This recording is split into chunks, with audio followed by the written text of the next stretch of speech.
Hello प्यारे बच्चों, कैसे हो। आशा करते हैं आप सभी लोग मस्त होंगे। आज हम आप लोगों के लिए डेनियल सेल के वाइवा में पूछे जाने वाले महत्वपूर्ण प्रश्न लेकर आए हैं। जैसे एग्जामिनर आपसे सबसे पहले ये सवाल करता है कि सेल क्या है। ऐसी युक्ति जिससे विद्युत धारा प्राप्त की जा सके सेल कहलाता है। सेल कितने प्रकार के होते हैं। सेल मुख्य रूप से दो प्रकार के होते हैं। नंबर 1 विद्युत अपघटनी सेल, नंबर 2 विद्युत रासायनिक सेल। फिर पूछेगा विद्युत अपघटनी सेल व विद्युत रासायनिक सेल में क्या अंतर है। ऐसा सेल जो विद्युत ऊर्जा को रासायनिक ऊर्जा में परिवर्तित करता है विद्युत अपघटनी सेल कहलाता है, और ऐसा सेल जो रासायनिक ऊर्जा को विद्युत ऊर्जा में परिवर्तित करता है विद्युत रासायनिक सेल कहलाता है। इसी के अंतर्गत आता है हमारा डेनियल सेल। डेनियल सेल का मुख्य कार्य क्या है। डेनियल सेल का मुख्य कार्य है रासायनिक ऊर्जा को विद्युत ऊर्जा में परिवर्तित करना। डेनियल सेल में हमारे रेडॉक्स अपक्रिया पाई जाती है। रेडॉक्स अपक्रिया क्या है। ऐसी रासायनिक अपक्रिया जिसमें ऑक्सीकरण तथा अपचयन दोनों एक साथ होता है रेडॉक्स अपक्रिया कहलाती है। ऑक्सीकरण और अपचयन क्या है।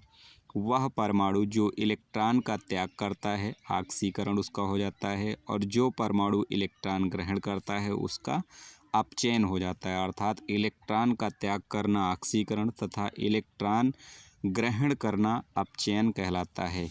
ऑक्सीकरण पूछेगा किस इलेक्ट्रोड पर होता है, तो ऑक्सीकरण आपका एनोड पर होता है, जबकि अपचयन आपका कैथोड पर होता है। ऑक्सीकरण आपका एनोड पर और अपचयन आपका कैथोड पर होता है। फिर पूछेगा एनोड किस धातु का बना होता है, तो आप बताइएगा।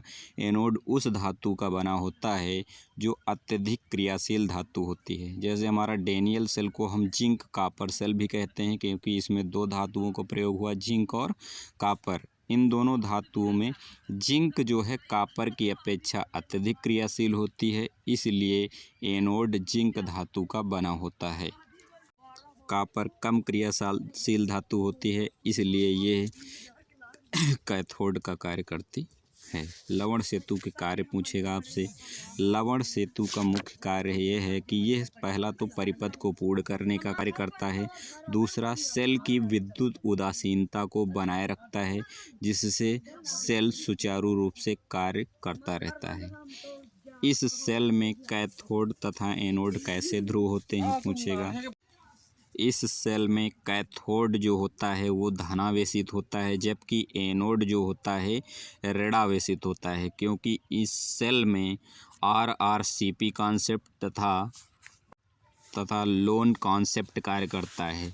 लोन का मतलब होता है L से होता है लेफ्ट, O से होता है ऑक्सीडेशन, A से होता है एनोड और N से होता है निगेटिव। RRCP का अर्थ है R से होता है राइट, R से होता है रिडक्शन यानी अपचयन, और C से होता है कैथोड और P से होता है पॉजिटिव। सेल का विद्युत वाहक बल 1.10 होता है।